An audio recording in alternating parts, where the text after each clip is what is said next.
Hello दोस्तों, आप सबका इस फिजिक्स एजुकेशन हब में हार्दिक स्वागत है। और आज हम बात करेंगे द्विध्रुवीय आघूर्ण से संबंधित, जिसमें थोड़ी सी बात पहले समझने की आवश्यकता है कि वैद्युत द्विध्रुवीय क्या होता है। तो परिणाम में समान तथा विजातीय आवेशों के मध्य की जो अल्पतम दूरी होती है उसे कहा जाता है वैद्युत द्विध्रुवीय। और उसी वैद्युत द्विध्रुवीय के किसी एकल आवेश का परिमाण और उनके आवेशों के जो मध्य की जो अल्पतम दूरी है उसको कहा जाता है द्विध्रुवीय आघूर्ण। और इस द्विध्रुवीय आघूर्ण को हम P से प्रदर्शित करते हैं और P बराबर होता है Q इंटू 2A। यहाँ पे Q क्या है? वैद्युत द्विध्रुवीय का कोई एकल आवेश है और जो 2A है वो उन दोनों के बीच की दूरी है।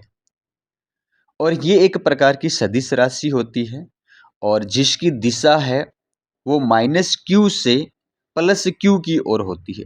आपने विद्युत क्षेत्र के बारे में देखा था, वो भी एक प्रकार की सदिश राशि होती है।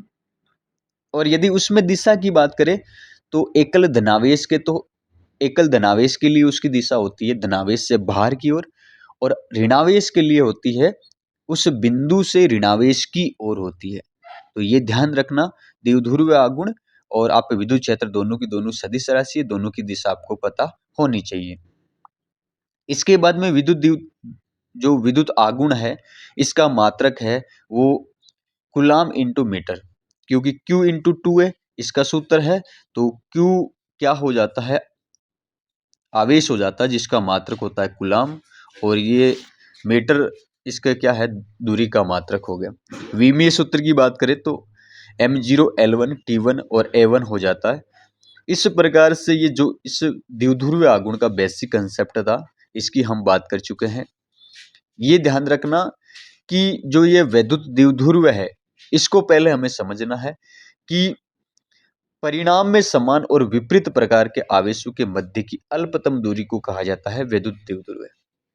और उसी का एक आवेश लिया है हमने, और उसी के एक आवेश और उनके मध्य की अल्प दूरी के गुणनफल को कहा जाता है विद्युत द्विध्रुवीय आघूर्ण, जिसे हम P के द्वारा प्रदर्शित करते हैं।